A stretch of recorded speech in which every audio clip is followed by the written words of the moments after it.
नमस्कार अनि मुसुक्क हाँस्नुहोला। कति मिठो मुस्कान है। अनि स्वागत छ है त हजुरलाई। म तपाईँको साथी रामकृष्ण भण्डारी।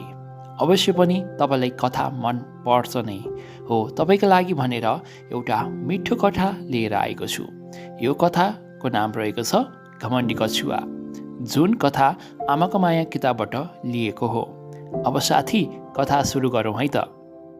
घमण्डी कछुवा। कछुवाका धेरै प्रकारहरू हुन्छन्, तर घमण्डी कछुवा कस्तो हुन्छ भनेर राम्रोसँग सुन्नुहोला। अब कथा सुरुवात हुन्छ। एकादेशमा एउटा ठुलो विशाल जङ्गल थियो। त्यो जङ्गललाई चारैतिरबाट पहाडहरूले घेरेका थिए। जङ्गलमा धेरै जनावर र चराचुरुङ्गीहरू बस्दथे। पहाडका सबै जनावरहरू एक भएर मिलेर बसौँ भन्थे, तर एउटा कछुवा भने आफू मात्रै जङ्गलको सबैभन्दा बुद्धिमानी र बलवान जनावर हो भन्ने ठान्थ्यो। थुप्रै जनावरहरूले जति सम्झाए पनि ऊ फिटिक्कै सम्झिँदैन थियो। ऊ सोच्थ्यो, केही विपत्ति आइपरे सबै जनावरहरू आफ्नो घर अथवा सुरक्षित ठाउँमा भाग्नुपर्छ, तर म भने कतै भाग्नु पर्दैन। ओहो, मलाई त मेरो खपेटाले पनि बचाइहाल्छ नि। त्यसकारण मेरो शरीरमा खपेटा छ, मलाई के को डर छ भन्ने घमण्डले गर्दा सबै जनावरहरूलाई रफ देखाउँथ्यो। एक दिन जङ्गलमा भीषण वर्षा भयो। ठुलो पहिरो आयो। सारा जनावरहरू सुरक्षित ठाउँको खोजीमा भाग्न थाले, तर कछुवा भने त्यत्तिकै बसिरहेको थियो। केही समयपछि कछुवाको साथी मृग आयो। उसले कछुवालाई भन्यो, भागौँ मित्र, भयानक वर्षा भइरहेको छ, जताततै बाढी पहिरो गइरहेको छ। कछुवाले मृगले भनेको कुरा मान्दै मानेन। अनि के हुन्छ थाहा छ? मृगको कुरा कछुवाले नमानेपछि मृग पनि कछुवाले छोडेर हिँड्यो।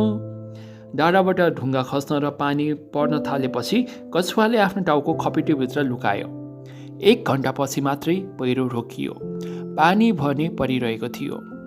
अब त्यसपछि के हुन्छ होला, यसो अनुमान गर्नुहोस् त। सायद तपाईँले पनि मिलाइसक्नुभयो होला। अब म फेरि पनि कथा अघि बढ्दैछु। कछुवा भने आफ्नो खपेटीभित्र सुरक्षित थियो। उसलाई बाहिरको स्थिति हेर्न मन लाग्यो। उसले आफ्नो टाउको बाहिर निकालेको मात्र के थियो, अचानक त्यति बेला ठुलो ढुङ्गा गुल्टिँदै आएर उसको टाउकोमा बज्रियो। विशाल एमनको ढुङ्गा टाउकोमा बज्रिँदा बिचारा कछुवालाई उसको सामान्य खपेटाले के जोगाउँथ्यो। उसको खपेटा नै कचाक कुचुक भयो। ऊ एकछिन छटपटाएर उसको इह लीला त्यही नै खेर समाप्त भयो, अर्थात् उसको देहान्त भयो। पानी रोकिएपछि सबै जनावर कछुवालाई हेर्न आए। कछुवाको चोला बदलिसकेको थियो, अर्थात् ऊ मरिसकेको थियो। जनावरहरूले कछुवाबाट घमण्ड गर्नु हुँदैन रहेछ, प्रकृतिलाई कसैले पनि जित्न नसकिने रहेछ भन्ने पाठ सिके र सबै जनावरहरू जङ्गलमा आपसमा मिलेर बस्न थाले। र फेरि पनि त्यो जङ्गल सुन्दर र शान्त जङ्गल स्वर्ग जस्तै भयो। कस्तो लाग्यो तपाईँलाई यो कथा साथी? यो मेरो पहिलो कथा थियो, जुन घमण्डी कछुवा, जुन मैले नै लेखेको थिएँ। र आशा गर्छु हामी पनि घमण्डी हुनु हुँदैन र हामीसँग शक्ति छ, बल छ भन्दैमा हामीले कहिले पनि आफ्नो पद शक्तिको कहिले पनि दुरुपयोग गर्नु हुँदैन है त। ठिक छ, आजलाई यति नै। अन्य कथामा म तपाईँसँग भेट्ने नै छु र तपाईँको हरेक पल हाँसी खुसीका साथ बितोस् र नेपाली कथालाई, नेपाली साहित्यलाई माया गर्नुहोला है त। हस्त, नमस्कार।